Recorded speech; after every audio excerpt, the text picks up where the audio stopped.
Reunión plenaria de la CELAC, habla el presidente Alberto Fernández. Y mis hermanos del Caribe, hermanos y hermanas. Creo que estamos viviendo un momento importante y una oportunidad significativa si es que la sabemos valorar adecuadamente.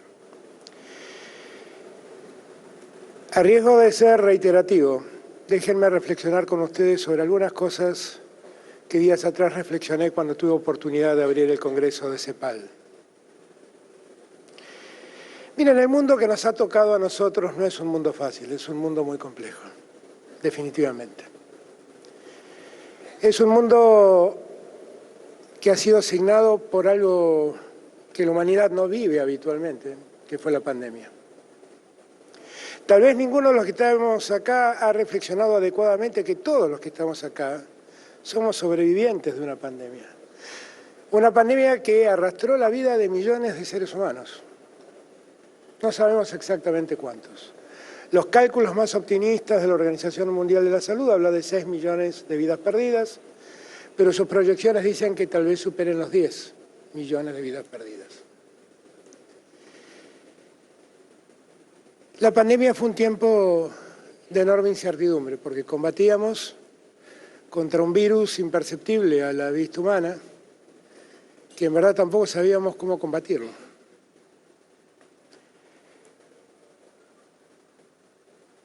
La realidad es que eso a América Latina le pasó en un contexto también singular. Bueno, en un momento, lamentablemente, la América Latina tiene una peculiaridad de ser el continente más desigual del mundo. El continente donde la brecha que divide a los ricos de los pobres es más amplia. Y en verdad, en ese contexto, nosotros descubrimos o nos vimos obligados a repensar muchas cosas. Cosas que Europa ya había pensado antes, muchos años antes, después de la guerra. Por ejemplo, repensar el rol del Estado. ¿Cuál es el rol que el Estado tiene que tener? Repensar la salud pública. Europa, que transitó después de la guerra años de una economía de bienestar, lo tiene bastante resuelto, pero nosotros, que vivimos la década del neoliberalismo en los 90 y de la permanente irrupción de sectores neoliberales en nuestros gobiernos, entramos en una enorme crisis cuando observamos la importancia de la salud pública en momentos tan críticos como los que nos tocó vivir en la pandemia. La pandemia dejó al descubierto la injusticia del mundo y sobre esto tenemos que hablar,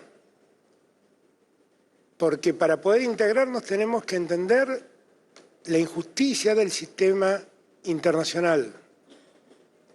Yo digo siempre que hay algunos datos para considerar. Cuando la pandemia se desató, 10 personas reunían una riqueza semejante a la riqueza que acumula el 40% de la población mundial. Eso solo habla de injusticia. Eso solo habla de inequidad. Eso solo habla de desigualdad. Ayer le contaba a Joseph que los datos estadísticos cuentan que como consecuencia de la pandemia, la mortalidad de los países pobres fue 4 veces superior a la mortalidad de los países desarrollados. Eso solo habla de la desigualdad que hay en el mundo. Y también hubo un momento puntual donde la desigualdad quedó muy patentizada. Fue el momento en que la vacuna se desarrolló. Y cuando se desarrolló había que distribuirla. Y cuando se distribuyó descubrimos que el 90% de las vacunas producidas estaban en manos del 10% de la población y el 90% de la población mundial deambulaba por el mundo buscando una vacuna para sus ciudadanos, para sus habitantes. Si nosotros no entendemos que eso hay que cambiarlo, vamos a seguir girando en círculos sin encontrar una respuesta y una solución al problema central que tenemos, que es la desigualdad. Ahora, siempre reflexionaba yo en los días de pandemia que era tan ingrato el momento que nos tocaba vivir, tan tremendo el dolor de contar muertes todos los días.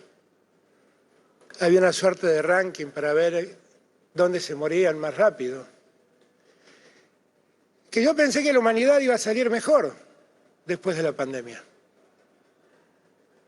Y creí que todos íbamos a salir mejor, porque la enseñanza era muy cruel. Y que todos íbamos a entender el valor de la igualdad, porque la enseñanza era muy cruel. Dijo alguien a quien siempre recuerdo,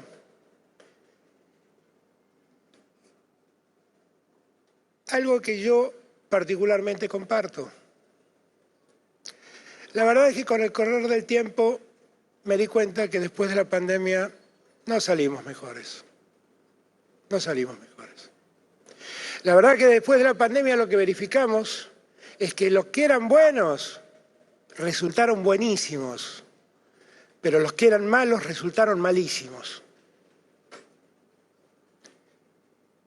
Y con este escenario solo podemos esperar que el proceso de desigualdad que tanto acabo de criticar se profundice.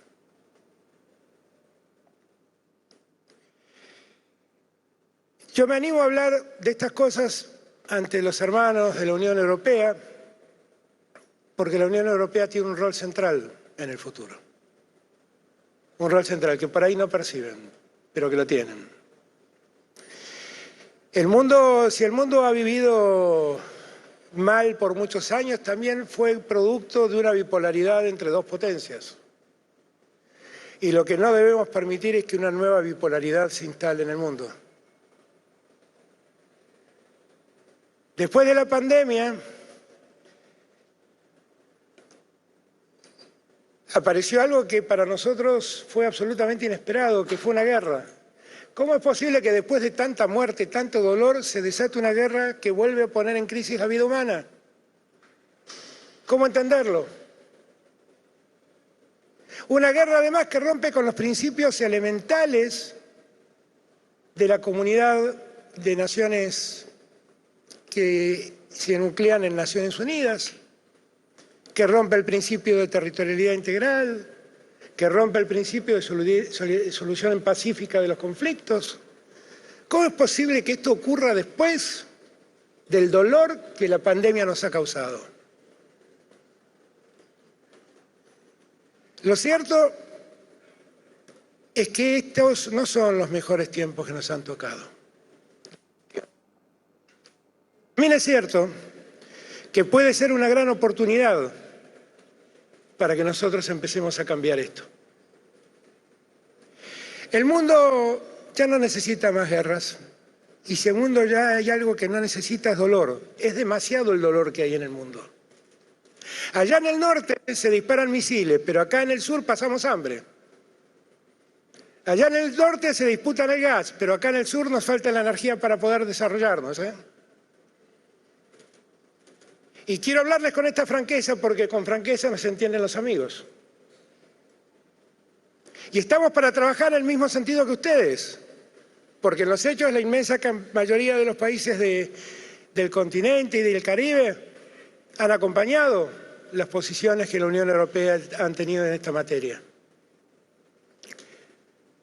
Ahora, entendamos bien de dónde partimos. Entendamos bien el momento que vivimos y entendamos bien los dos mundos, porque la brecha entre los dos mundos es muy grande,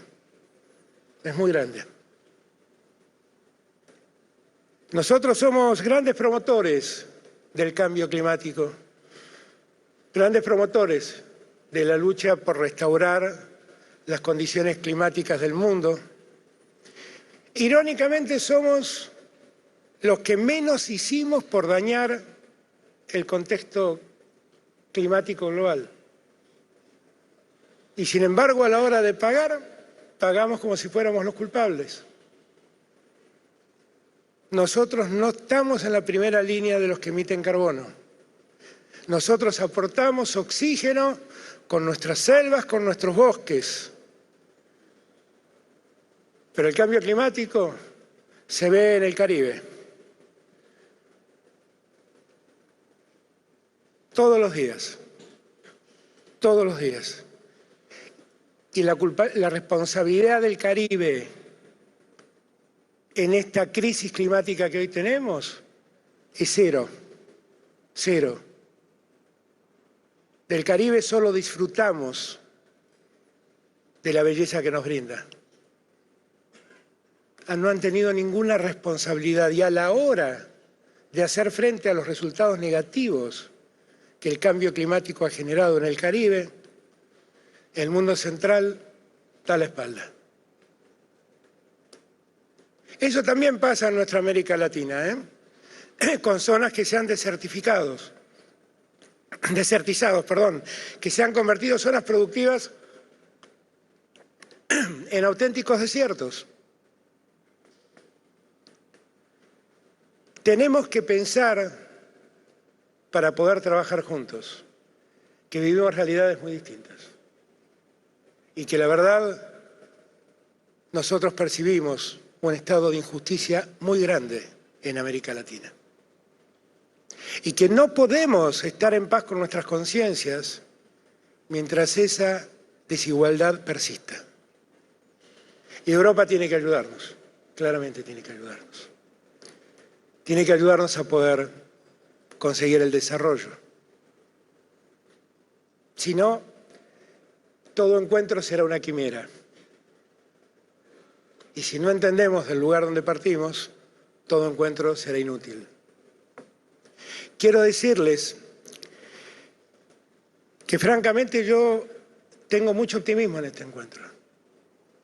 Lo sabe Joseph, lo saben mis amigos de la Unión Europea que más frecuento, lo sabe Manuel Macron, lo sabe Pedro Sánchez, lo he hablado con Merkel muchas veces, mi querido primer ministro de Portugal, Costa, lo sabe.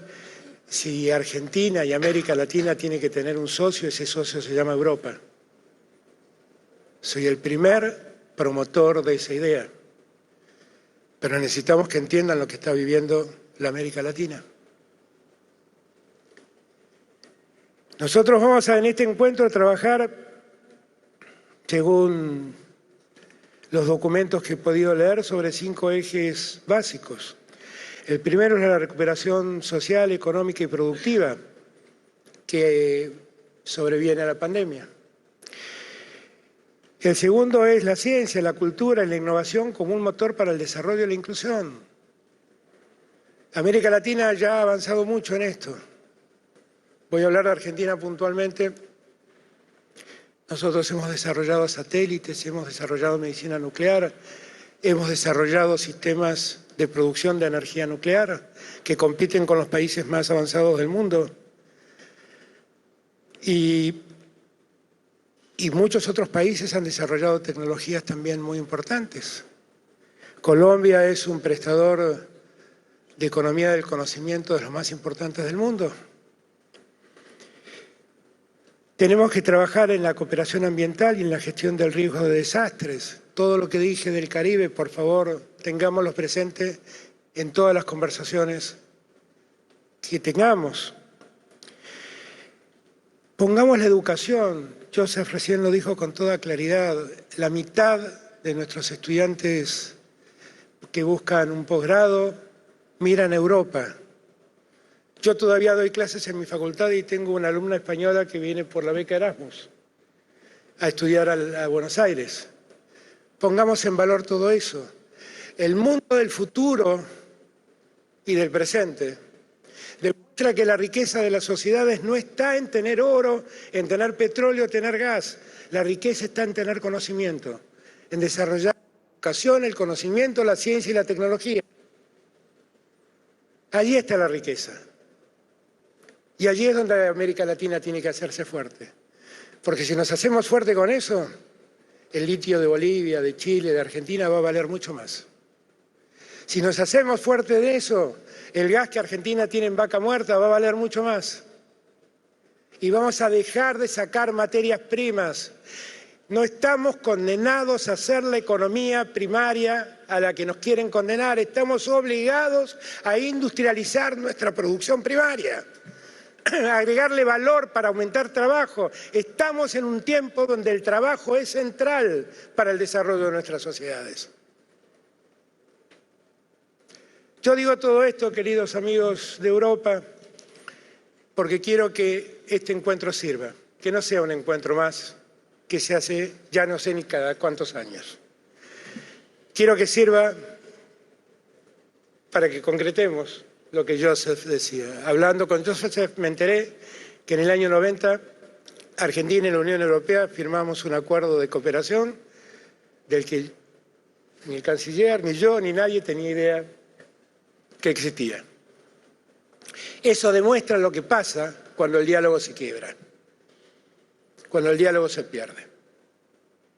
Nosotros también en este tiempo debemos poner en valor el diálogo.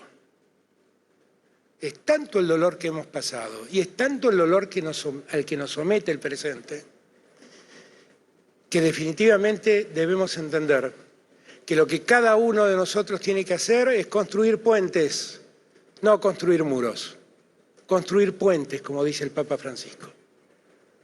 Y entender que todos que vivimos en este globo terráqueo estamos embarcados en una misma balsa y que nadie se va a salvar solo. Recuperar el valor de la solidaridad como valor central. América Latina es una zona de paz.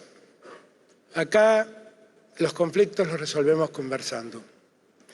La CELAC es una institución que se creó y el primer presidente fue Sebastián Piñera. Y cuando terminó su mandato, le dio su mandato a Raúl Castro de Cuba. Y eso demuestra que podíamos convivir en la diversidad, respetándonos, que es como debemos serlo. América Latina fue recuperando poco a poco el valor de la democracia y el valor de sus instituciones. Hemos sufrido mucho el día que en Bolivia un golpe de Estado impidió que Evo Morales asuma la presidencia que legítimamente había ganado. Pero nos quedamos tranquilos cuando un año después el veredicto popular llevó a Luis Arce a la presidencia de Bolivia. Y remarco esto porque en estos tiempos de desazón, los cultores del odio tienen mucha facilidad para sembrar su prédica. Porque en una sociedad desalentada, las palabras más violentas surten más efecto que las palabras reflexivas. Y llamo a la reflexión a todo el continente, a mi América Latina. No quiero que en ningún lado no se respete la democracia, no quiero que en ningún lado no se respete el veredicto popular, no quiero que en ningún lado se tergiversen los procesos electorales que están en marcha. Porque tenemos que ponernos muy duros con los violentos. Tenemos que ponernos muy duros con los cultores del odio. Ya no hay más lugar para seguir sufriendo. Es hora de que empecemos a pensar el futuro. Tenemos mucho de lo que el mundo necesita. Tenemos que desarrollar mucho nosotros. Cuba ha sido capaz de desarrollar vacunas contra el COVID al mismo tiempo que el mundo central. Pero claro, le faltó la fortaleza industrial que necesitamos muchas veces para poder desarrollar la cantidad que el mundo estaba demandando. En CELAC hemos avanzado para que los laboratorios públicos trabajen mancomunadamente en el desarrollo científico y médico. Y debemos hacerlo. No podemos, ya quedó demostrado, no podemos depender de un par de laboratorios a la hora de que una vacuna hace falta. Y tenemos que hacerla nosotros, para nuestro continente, porque nadie va a pensar en nosotros. Lo digo sabiendo también y agradeciendo que la Unión Europea ha colaborado en mucho, mandando vacunas al continente. Con estas palabras solo los invito a reflexionar, a que trabajemos juntos. Tenemos una gran oportunidad. Tenemos en América Latina los recursos que Europa está necesitando. Necesitamos de Europa la tecnología, la investigación, la ciencia que hacen falta para poder aprovechar mejor nuestros recursos. Tenemos una historia común, tenemos un pasado común. Ingrato por momentos, pasó muchos años, es hora de que de una vez por todas unamos fuerzas y no caigamos otra vez en los mundos de discursos únicos. Respetemos la multilateralidad y crezcamos juntos. Esa es la obligación que tenemos. Gracias a todos y todas por haber aceptado venir a la Argentina y ser parte de este maravilloso encuentro. Muchísimas gracias.